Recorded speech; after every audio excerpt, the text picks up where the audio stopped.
bajaste desde el cielo, levantaste al hombre caído, le pusiste sobre tus hombros y le sanaste las heridas.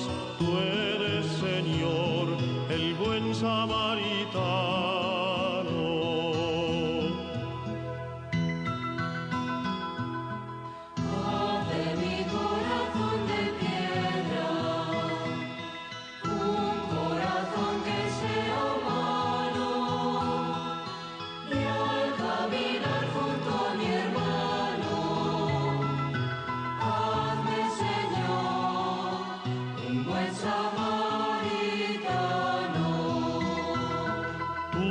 Que pasaste por el mundo, acercándote al marginado, con el vino de la esperanza, con el aceite del consuelo.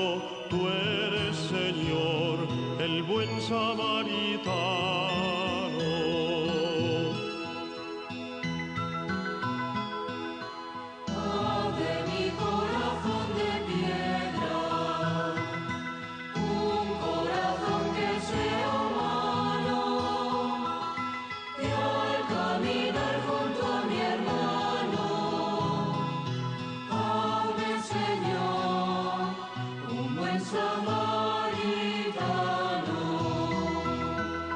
Pasar de largo ante los pobres, cerrar los ojos e ignorarlos, no dar la mano el que la atiende, hacerse sordo ante su llanto, eso no es ser un buen samaritano.